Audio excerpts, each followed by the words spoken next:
Welcome to episode 4 of the 2 plus 2 equals 5 podcast, where the rules are optional, the math rarely adds up, and the questions matter more than the answers. We today, for the fourth episode, will be diving into the world of one of our co-hosts. Similar to previous episodes, we're going to be taking a deeper dive into Paul today to understand a little bit about his journey, and certainly in terms of what's added up, what's not added up, and how he has got to the place he is today. I am joined, as always, by my wonderful co-hosts. That includes Lauren and Paul. Welcome to you both. How are you both doing today? I'm good, mate. I'm on a week off, so it's good. It's going to be a very short episode. How did you get to where you are? But I'm off, so that's it. Episode done. Yeah, catch you later. Done. Finished for the day. But no, it's good. It's good. But I guess I guess kind of like without diving into things too quickly and missing some of the areas of small talk, but I think just to give some of the listeners a little bit of a viewpoint similar to what we've done previously, I think it's again just a further introduction into who we are, right? And introducing ourselves hopefully to our mega audience and listeners and dedicated fans on a weekly basis. But I think hopefully today will only add to those followers with the insights from Paul. But I guess from Paul, do you want to kind of just give a bit more of an intro to yourself for the listeners to set the scene for what today is going to be about? No. I don't want to set the scene for them. You can just get on with it. Well, this is going to be a tough listening episode for you all out there, and even tougher for us involved. But no, let's give them an intro. I'll make it easier for you. So I'm Paul. I'm 46. I think I'm 46. Yes, I'm 46. I've got 2 kids, and yeah, I've been working probably since the age of 17, 18, trying various things, lots of different things, to eventually end up in a career in headhunting to lead to where we are today. Is that long enough, or would you like me to go on to more? I think we can. I think you can pass the. I think you can pass it back to us. I think we can try and dive a little bit deeper and lock the door to some different avenues. Go for it. Let's try it. Let's see what you guys can do. What would you say was your first job, Paul? Whenever you started in the world of work, what was the first thing you were doing? The first thing I ever did was probably at the age of 14. My cousin and I, well, basically our parents were quite strict. So every weekend or every couple of weeks, we'd have to like clean the gardens up, cut the grass. And this wasn't just like, your English clean the garden thing. This was proper mental clean the garden, because all of them were, my dad, his sisters, all of them were brought up in India on farms. So they were proper farmers, so, and their gardens at home used to be spotless. My granddad, their father was a farmer, and he loved gardening. So, at the age of 14, we'd already at home been slaves for our parents, cutting the grass and, cleaning the gardens for a couple of years. So, we wanted some pocket money, so my cousin and I, we just started knocking on doors at the weekends to clean people's gardens. So that was my first experience of work. But in terms of my first proper job, got that actually because of my dad. He had a friend who was the general manager at Dixon's, if you guys know what that is. Yeah. At the time in Heathrow Airport, Terminal 4. But that was my first job at the age of 18, selling electronics to people going on holiday. There's a bit of a difference in selling electronics and being a gardener. Would you prefer to be a gardener or selling electronics? Oh my God, you know what? I battle with this every single day, even now. Like, I know I do the job that I do, but if I had the opportunity to go and work on a farm and just live that life, I would take that now. And that's probably what I'm working towards, to be honest. I think once the company's built, like whatever I've wanted to achieve, I've done, I'm probably going to end up on a farm. Nice. What Humble sort of farm beginnings. Yeah. Sorry? Any particular type of farm? Like animals, vegetables, any particular type of farm? Probably vegetables, because that's what we used to do. So, my memories going back are growing corn, growing wheat, having an orchard which had mangoes, bananas, apples, pears. In the summer, lying down under the trees in the orchard with the water on the ground. And yeah, life was just not at 1,000 miles an hour like we have it everywhere at the moment. Yeah, you could trade that sort of BMW rattle box in for a tractor, so you could. I want to have a tractor and a BMW, not trade anything in. So that's why I work so hard at the moment. I've got dreams that I want to achieve, and I know that to get that, I need to be in a certain place. But yeah, I'm never trading that in. If I'm trading my BMW in, it's going to be for a Bentley or a Aston Martin. Nice. I mean, they do a Lamborghini tractor, so They do. I mean, there is a good alternative there.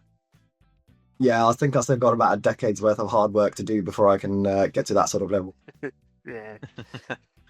Always dreams. It's always good to have dreams. I suppose whenever you kind of finish working at Dixon's, obviously you both Luke and I know you didn't go to university. How did you kind of naturally progress into what you're doing now? How did you find the journey to where you're at now to get to be successful you've been? Well, actually, so after college, I took about a year or two's break. And most of my friends went straight to university from college. And I then went to university to do a year, to do a degree, right? So I did my first year. And at the end of my first year, a number of my friends had graduated, and I was doing my degree, business management degree, and I was looking at the work that I was doing. And I was like, really, is this really going to help me in my life? And then my real awakening happened when I think it was about halfway into my second year at uni. I met up with a friend of mine who I hadn't seen since college. And he'd graduated with a first-class economics degree from LSE. And I was like, we went out for drinks and stuff. We were just catching up. And I was like, how's life? How's the work life? And he's like, bro, I can't get a job. And hold on, you got a first-class honours degree from LSE and you can't get a job. And I'm looking at getting a degree from, and at that time because I was working in a sales job at Dixon's, yes, you had your basic salary, but you could also earn more money on top. And I was like 19 years old, 20 years old at the time, and earning $4 or $5 grand a month from this part-time job that I was doing. And then here I have a mate of mine who'd spent 3 years at university working as hard as he could to get a degree, and he couldn't get a job. And I was like, okay, well, there must be another way then. So, and there's no way in hell anybody was going to get me to sit down and write a 20,000 word dissertation and tell me that was worth it. Okay, I get it. A lot of people say, finish a degree, it shows that you've got longevity and that you can commit to something and you can get all of that sort of stuff done. But yeah, that just wasn't me. And I decided that my university was going to be talking to people, and so at Dixon's, I got a really good education in terms of sales training. And because we were working at the airport, we were getting people off all sorts, right? In early mornings, you used to have the Concorde fly out, right? So you'd have the real rich people that were business people that were coming out and flying out. Some were own solicitors firms. And actually, we even had Manchester United, fly out a few times from there, and a few of the other football club teams that we met there, to people who could just about afford to get on a plane, right? So that was a real great education for me over the first 4 years of working and meeting so many different types of people and learning to communicate with so many different types of people. And I've got to say, even till today, I'd say some of the fundamentals I learned in that training that I had at sales training I had at Dixon's is fundamental. I still use today. It's quite I surprising. think this would be a really appropriate time for producer Rao to input a picture of the Concorde for our younger listeners that may have not heard of what the Concorde is. Just Paul showing his age there, given the fact that Concorde was still flying. Yeah, they might bring out something new right at the moment, but you have to be a Concorde ticket, just a stand. I think there was no standard tickets. It was all first class. Like there were $4 or $5 grand a pop. And that was a lot of money in the 90s. Yeah, Or late back 90s. in the day.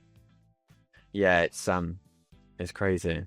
I mean, just from my, I guess obviously given where you are now, right, and not to fast forward from, in between a really important part as to your journey to where you are today, but there's a lot of stigma I would say, around the world at the moment around university. What should people do coming out of school? Is it college? Is it apprenticeships? Is there anything that you would maybe give us, taking your own experience, which you've summarized well there, but like as advice to people in relation to, should uni always be the tradition? Should college be the tradition? Or do you think we're breaking away from that status quo and it's more about individuals and the paths that they want to take? What's your thoughts on that?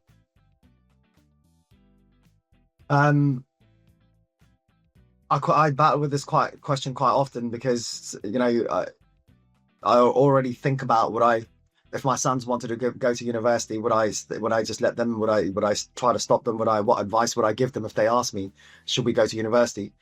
And what you can't do is let society tell you what to do, right? Yes, absolutely, you can go down the education way. And have I regretted, leaving university early and not doing my degree, because would it have helped me? I think I probably would have got to where I am a lot faster, because I may have got more opportunities because I had a degree. There were a lot of doors that were closed to me because I didn't have a degree. But then those closed doors are what motivated me to go and do what I'm doing, right? And maybe had I done a degree, I would have gone down that education route and, just worked at a company. So what I know now is that, I may not have a degree, but there are 50 other employees at Core Team that do. Maybe the characteristic that I've built by not going to university is, or I wouldn't say it wasn't necessarily not going to university. It was probably more me deciding my future, right? Me knowing, okay, I'm good at sales.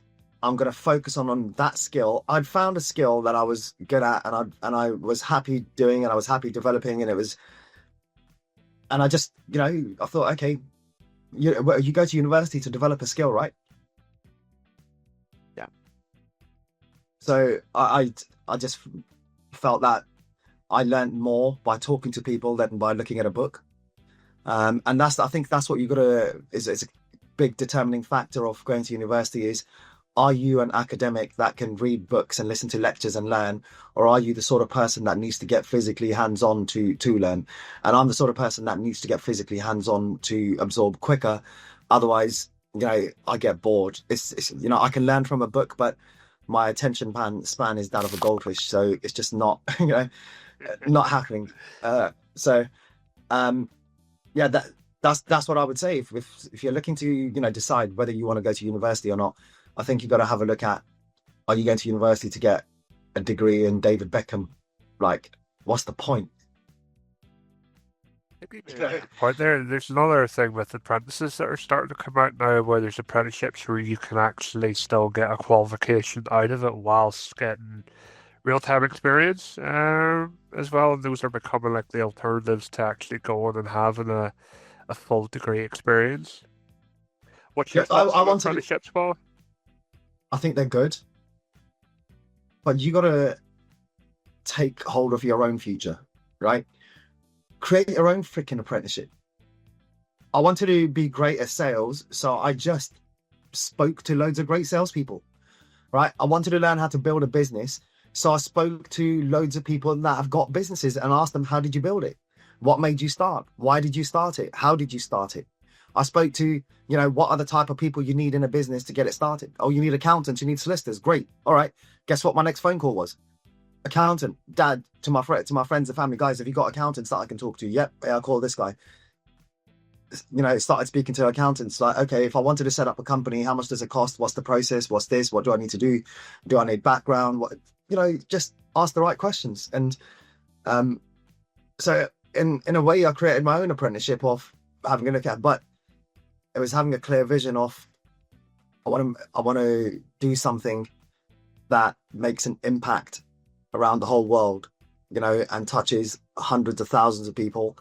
And I guess what one thing I did was that as I grew up, I didn't let people put me off my dreams, right? And I think when you turn 16, 17, 18, that's the sort of time where people start to put you off your dreams, you know, parent pressure, peer pressure, pressure from society everywhere, telling you, no, you need to do this, you need to get this type of degree, you need to study this, you need to do that, you need to do that. Well, perhaps by not going to a degree, going to university, I was the one person in that generation that was different, you know, because everybody else did go to get a degree. So yeah, I think you really need to think about what you want and not let people put you off your journey and put you off your dreams, and be brave enough to dream big. You know, Yeah, because you dream 100%. big, people won't get you. 100%. I think nowadays, the more you understand that you're never going to reach your destination in 5 minutes. And I think that was something that people did always used to kind of say, didn't they? You had to make decisions. You had to choose this It's not path, about you had the to choose that destination. path. And you have to, these things take time. You know, you're never going to have the answers in 5 minutes. For me, it's not about the destination at all. It's about the journey. Yeah. It's about the person I've become on that journey. You know, and you're right, the destination, once you reach one destination, you may change your goals and the destination may change. You know, so it's about take time to enjoy the journey. And that's what I did. I just wanted to have fun to doing what I was doing. I didn't want to be stuck in a particular way. I didn't want to be told by people what to do. And yeah, I did get jobs and I did get told by people what to do, you know, but I picked jobs that I would enjoy. And because I enjoyed my jobs, Yeah. it was okay being told by people what to do because I was having fun every day. Absolutely. The main thing. Absolutely. Yeah. Come on then, I'm very interested to move from the Concorde into 90s recruitment. I've been dying to ask this one. Talk us through 90s recruitment. And it wasn't Yeah, 90s, it was like, it was must early come up at some 2000s point. recruitment. It was early 2000s because after I left Dixon's, I actually did commercial and residential finance. So mortgages for residential finance, and then arranging commercial finance. So for 2 or 3 years, I did that, which is probably what sent me into a lot of wrong habits. So after that, I actually, for a couple of years, didn't work. You know, life got real bad and I had to work through a lot of personal problems to get through that. And then actually, it was probably around the mid 2000s that I really started to work to look for a job properly, you know. And what actually happened was I came back from a training camp overseas and was just looking for a job. So I just wrote my CV as looking for a sales jobs, and I started posted it to a couple of job boards, and then applied to a couple of jobs that I wanted to get to. And I got called in for an interview by a recruitment company who had a few jobs. So I went in for an interview. I think it was at 10 o'clock in the morning or something, and they kept me in there for 6 hours. 6 hours. You know, like, yeah. So I thought I was going in there for an hour to have an interview at an agency to look at jobs, and yeah, they did interview me for that. And then they invited 2 or 3 of their team leaders to come and interview me one by one. And then their MD came and interviewed me and said, right, you know, we'd like to offer you a job working for us. Which team do you want to join? Do you want to do these guys or this team? And yeah, that was my introduction to recruitment. And yeah, there was no LinkedIn. There was none of this crap. So we had to use some proper skills to do things. Cold calls. The yellow pages. Yellow pages, walking the streets, walking into buildings, you know. And remember, it wasn't just that there was no LinkedIn. There were also no phones with cameras, right? Yeah. There was nothing. And the cameras that you had a roll of film. They weren't digital cameras. They had a roll of freaking films that you had to go and get developed. So in one of the field sales jobs that I did for a little while, I remember we needed to, London was my territory. So to map London out, you know, right now I would go onto LinkedIn, look at which companies are in London and start to map them out that way. The way I did it is, the way we did it at the time is we would have a look at a square mile within London, and then wake up in the morning and walk down the roads where there are the big offices, walk into the office buildings and into reception and have a look at the main reception where you've got the names of all the companies, the board with the names of all the companies in that building, and quickly go in there and write it down on a piece of paper as quickly as we could to say, these are the companies that are in our territory. Go back to the office, get the yellow pages, get the directory, get the telephone numbers for those companies, and start cold calling. Oh, how times have changed. Yeah. Do you know what? That was a hell of a lot of fun, because nowadays we all sit in front of a computer and that's it. At least 2-3 times a week, we were in London walking about, having fun in the outdoors, getting fresh air. So yeah, there are positives to the tech, but there are also, I think, a lot of negatives and a lot of the fun that's gone out of the workplace because of it.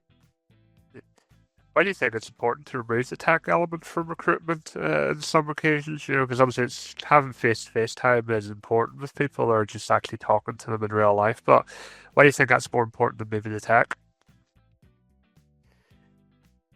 We're all human beings, right? So people buy from people. And yes, in the future, people may buy from AI in some instances. But I think most of the bigger decisions, people buy from people. So I think regardless of how much technology you bring, how much digital touch points you bring, and how much marketing you bring in, I still, there's in 25 years of sales and, new business sales, I don't think I've ever seen anything that's as good as face-to-face meetings. Anything at all. You can try to build as much relationships as you want, but going to have a coffee or some lunch with somebody to sit together face to face to just chill out and share some food together, or whatever it is, it's different, and especially in today's day and age where so few people do it, you stand out even more. Yeah, I would agree with you, because having that kind of face-to-face time with customers, prospects, and all is more valuable than actually sitting on a call on either through a camera or whatever, because you can have more of a natural connection with them. So it kind of helps with a lot of things as well. It's a lot of customers I work with has kind of said that they do prefer a bit of face-to-face time.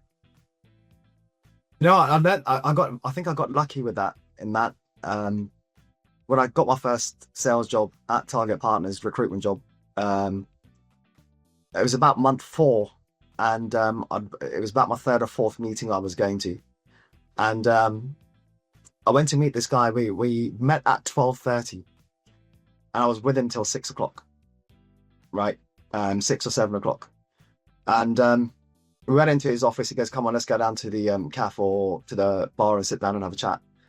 And we sat there for 5.5. I think probably if we were there for 5 hours, but for about 4.5 hours, we spoke about his family. We spoke about his relationships, his kids, how he'd moved from, Portugal over to UK, and the amount of land he owned there, and he had a vineyard and stuff like that, and he's planning his retirement in the future, and even to the fact that where his wife worked, and what what strategies they had in place just in case they separated in the future. And so over 4.5 hours, we spoke about all of that sort of stuff, even longer actually, because the only conversation we had about business was the last 4 or 5 minutes. And it wasn't even 4 or 5 minutes. He literally said to me, he goes, "Right, Paul," he goes, "I've got to go now, but do me a favor and send me your terms. Let's agree these terms." I would have probably agreed with these with you on the phone, to be honest, but I just wanted to see what type of person I was dealing with. That was it. And those are literally the 2 or 3 lines he said about business. And the next day, I sent him the terms and we signed them. And that was a proper eye opener to me, because we didn't even talk business. That changed me as a salesperson a lot. And yeah, good big lessons learned. I could concur. You have those conversations, specifically when we went out for lunch when I was over a couple of weeks ago. Yeah. They can carry on. Where did he take you for lunch? I'm curious. Pizza Hut. Yes. Meet the his new lovely spot. wife as well. I don't know if you got to meet his wife before. I got to meet his wife. I have, yeah, I have, Yes. I have. No, that's funny. I was thinking Pizza Hut or kebabs. It was going to be one of the two, wasn't it? But Listen, it doesn't matter how much money we make. My food stays the same, and it's always one of three choices: kebabs, Indian food because that's all I eat every day, or pizza. Fair, I love that. consistency. So you talked a bit about recruitment there. I mean, we're now in a company called Core Team that you put together, what, 6 years ago? You know, what was the journey like to bring a core team to life? And have you kind of imagined the way this went? Has it went the way you wanted it to go, or do you feel you maybe wanted to go a slightly different way, or what's your overall thoughts on it? It's quite a loaded question there with with a few points. But in terms of the journey to starting Core Team, I tried to start a company about 7 or 8 years before Core Team, and a recruitment company as well on my own. It was way too early in my journey. I tried it for 2 or 3 years. Wasn't successful at it, and I just realized there's a whole lot more that I need to learn. So I went back into a sales job, started learning more about recruitment, and then got into a management job, learned more about management, learned that I was a shit people manager, and if I was going to start a company, I was going to have to bring the good people manager in to work alongside me. And yeah, and then really, then I helped somebody else start their business, from day one, and that's where I got a lot of confidence because I came up with a lot of strategies there that we attempted and they worked. And then really having worked in the Workday ecosystem for so long and having spoken to so many people over a decade, that's the one thing we get to do as recruiters. We get to speak to different people every day. And I love learning. So I used to always ask them, we're salespeople. So I always used to ask them questions about the industry. Like, I know we're in Workday. What's hot right now? What do you, what are the biggest skills that are needed? What problems are you facing right now? And really, if there were, what sort of lessons, if I want to come into this industry as a consultant or as a project manager, what sort of lessons would you teach me? And, just asking those 3 or 4 questions to 2,000 people in the same ecosystem is going to bring you a hell of a lot of knowledge. Right. And that's where when I took those lessons and my learnings to my employer at the time, who sort of brushed it aside because I came from a recruitment background, and they said, you're a recruiter, what do you know about this? Just go out there and sell what we tell you to sell. So rather than moan and bitch about it, I just thought, okay, I think I've spotted a gap in the market. I'm going to go for it, and that was it. Set up the company and went for it. And what was the second part of the question? Do you feel that you've wanted to achieve what you've wanted to achieve with Core Team, or do you feel there's so much more to come? Yeah, no, I think the journey at Core Team has been a hell of a lot of lessons, and I would have liked to be further. I made a few mistakes in the leadership, group that I put together, and that the positive was that they were very good at what they did, very, very good at it. The negative was that we weren't mentally aligned with the way I want to work, build, and the way they want to do it.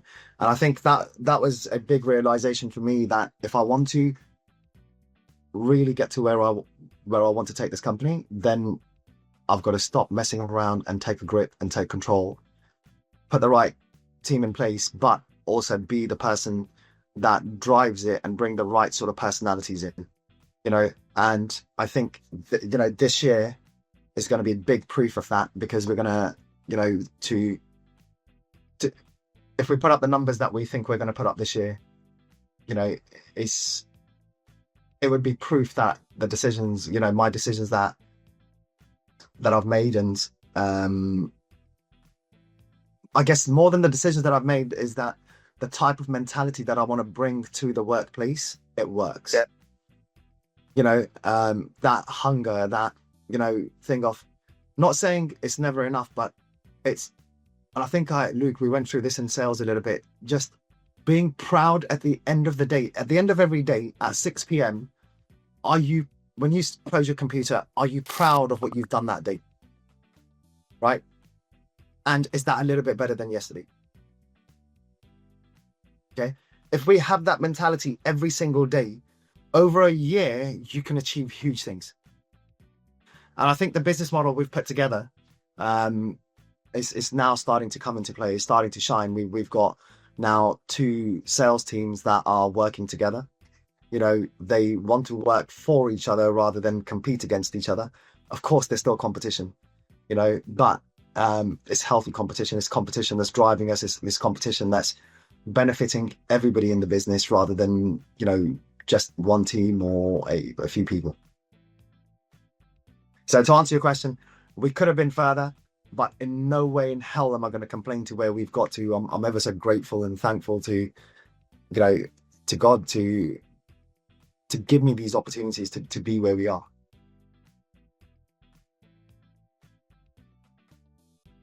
No, Mic drop. Really... Everybody silent. Mic drop. So if you were to Observing. if you were to try and predict the next 5 years, where do you think you see yourself in the next 5 years, other than maybe retired on a farm?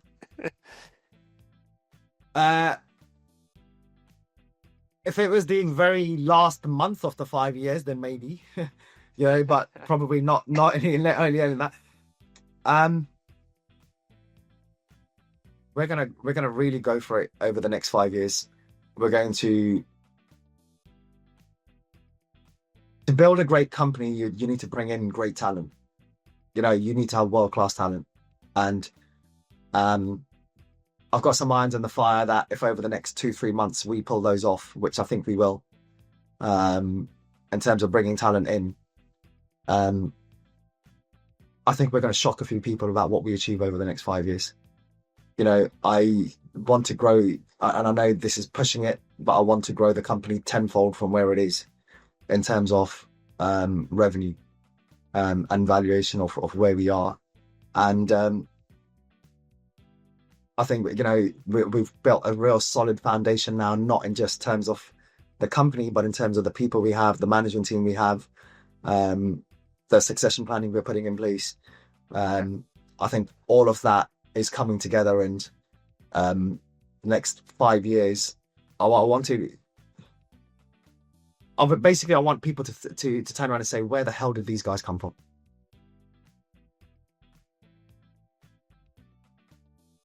Yeah. Does that answer it? It does. What about you guys? You've been, like, Luke, you've been with me for 3 years.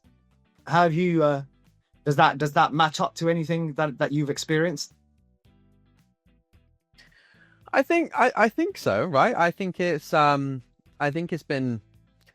if you look at where core team is, I think they would be fair to say that we're still, as companies go, right, we're still a fairly young company, right? 5-6 years down the line, we're still a young company. And I think if you look at what we've achieved in that time, obviously before Luke and after Luke, obviously it's been tremendously successful since Luke joined, but it's one of those where I think it's really hit the market. It's, if you look at some of the things that we're up to at the moment, and certainly this year, I mean it's huge, right? We won't go into the details of it, but you look at the way that we've impacted the market already, the way that we've been spoken about in the market this year, the people, again, if you take, even from my perspective, the likes of Lauren coming on board, I don't know many companies that didn't want Lauren to come on board, right? So, it shows that we're doing something right from a talent perspective. It shows that we're moving in the right direction. And I think together with a group of people now that are driving in the right and the same direction, I think that we're on track to grow this exponentially. So, yes. But I can confirm that the shit people management that he mentioned, I can confirm that area. Because I don't want us to get banned from YouTube, I won't, or any of the other platforms. I won't swear right now. We just have to start bleeping it out. We need a bleeping word. The producer Raul I'm sure will input. But In no, that I case, do. your life's gonna be in hell tomorrow. P60. But no, I think no, but I think it's no, it's good. I mean, obviously we were having a conversation the other day, and I think you were sending some pictures away from the working environment about fishing. I mean, it's Oh, yeah. be good to kind of understand, one, if you're any good, but secondly, what's your association with fishing? How did you get into it? It's not something that I would say a lot of people necessarily get into, right? Fishing's sort of on the outskirts of one of those sports. You know, fishing's the biggest sport in the world, right? Is Take it? that back. All right. What a joke! Though. Yeah, no. I think in our corporate world, perhaps fishing is not something that's and popular, but it is regarded as, I think, one of, if not, I may be wrong, but I think it is the biggest sport in the world. But now fishing was just like, I think about 6 years ago. Yeah, known producer is definitely not golf, mate. How many people can afford golf clubs? And to go to a golf course, it's definitely not fishing. I would say fishing's definitely bigger. But yeah, no, I think it was about 6-7 years ago. I was just bored, didn't know what to do, and so I phoned one of my mates and said, "What are you up to?" And he's like, "I'm at the lake fishing." "Oh, fishing? What's wrong with you?" And he's like, "Yeah, I'm just fishing, mate." I was like, "All right, where are you fishing?" And he goes, "At the lake opposite your house." And hold on, but this is my parents' house, and I was been there for 30 odd years, and I did not know there was a lake opposite my parents' house. Right, so that was a surprise. So I was like, "Okay, where is this lake? I want to come and see if there is definitely a lake." So anyway, 5-minute walk from my mum and dad's house, I end up at a lake, and he's sitting there with his fishing rod fishing, and he had another one next to him, so I just picked that up and started learning how to fish. And we sat there for 3 or 4 hours with no noise from my mum or my dad or my wife, and I was like, "This is peaceful. I could do this," And so that was my intro to fishing. I feel like you may have just quoted every single person's introduction to fishing that there has ever been. I feel like that is the way you get into fishing. You speak to someone and they say, "What are you up to?" "I'm fishing." You what? Yeah. It's the biggest sport in the world, if you hadn't known. Yeah, no, it's to be honest, it's refreshing, because when you're at that lake, there's so many different things you've got to do with your equipment, with your bait, with your hooks, making rigs and all sorts of stuff, that your mind is thinking about that particular point. So at the very least, after 3-4 hours of thinking about something completely different from work, your mind, it's just a little refresh and a kickstart for the mind again. Plus it's just, like I said, it's peace and quiet, mate. Like there's, you've probably seen loads of skits on TV or on shorts on social media where they say, when you ask a man, "What are you doing?" and he says nothing, or "What are you thinking about?" and he says nothing. That's our spot. Go fishing and think about nothing. What's your biggest catch? My biggest catch is probably a 35-pound catfish. And then in carp was probably, I think, around 18 or 19 pounds, so not big yet. But we're going to some bigger lakes now. So I think we're going to go to a lake in a couple of weeks, which has got 40, 50-pound catfish and 25, 30-pound carp. So we're going to go and try to catch that. But sometimes, like fishing, it really tests your patience. It really tests your patience. We went night fishing once, and went to some lakes in Essex, and so we took out all our gear and camping gear, and we were there for 3.5 days, and I caught one fish. I was not happy. One fish in 3.5 days. I was not happy, but trust me, it really tests patience. Was it something going wrong out there? Something maybe it wasn't the fish weren't attracted? There was no fish in the lake.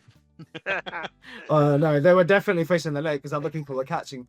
I think it was only the third or fourth time I'd gone, and that was probably the wrong lake to go to, because you need to get.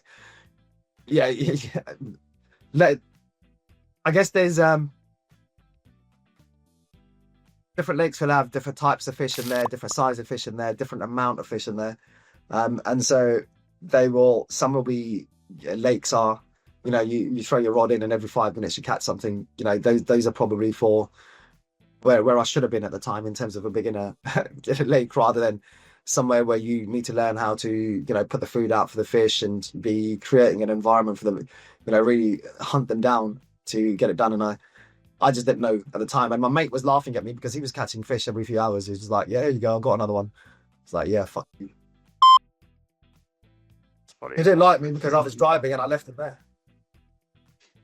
It's funny talking about lakes across from houses. I used to live from a lake myself and didn't realise it until one day Chris Hard, who was a TV presenter, appeared and went fishing in this random small town in Northern Ireland. I can't remember at the time what they were catching. I think it was more eels than anything, but yeah. Yeah, I remember Chris Tarrant.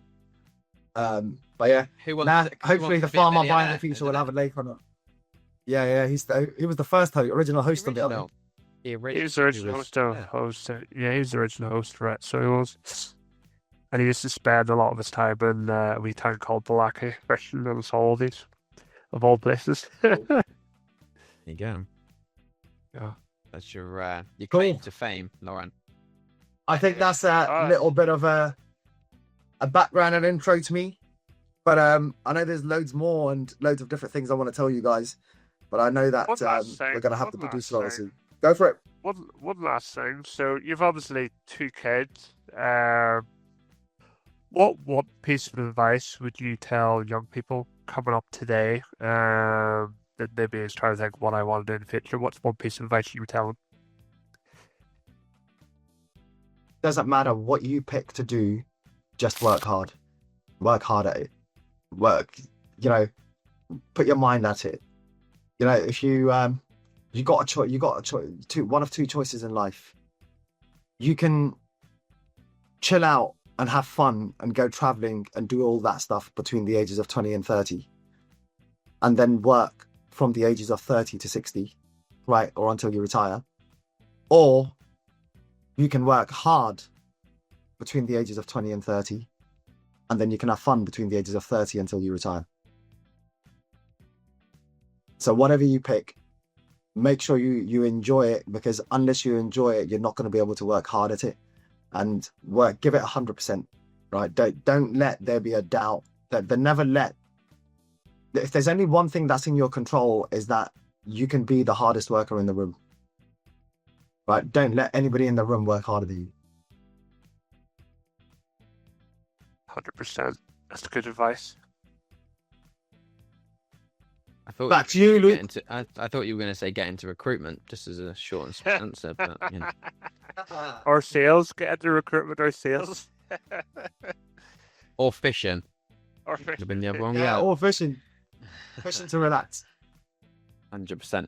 Although I do find it slightly ironic how you've also said that you went fishing because it's very relaxing and things like this, but you left your friends there and left in a tantrum because you didn't catch any fish. That doesn't sound very relaxing. But I think it's no. Look, I think it's not. It makes you frustrated, but it is relaxing. 100%. But look, I think hopefully that's given our listeners a deeper dive into yourself, and for some of our trusted listeners in previous episodes, hopefully given everybody a little bit more insight into who we are. I think in terms of next time around, what we will be doing will be slightly different. It's going to be a slightly different makeup, and it's going to be a slightly different type of conversation. So make sure you stay tuned. Make sure you tune back in. Hopefully producer Rao hasn't got too much editing to do with bleeps on this one. But I'm sure we will be back very shortly. And from myself and everybody here, we hope to see you again on the 2 + 2 = 5 podcast. Thank you very much. Cheers. See you guys. Bye-bye. Thank you very much. Bye. Bye.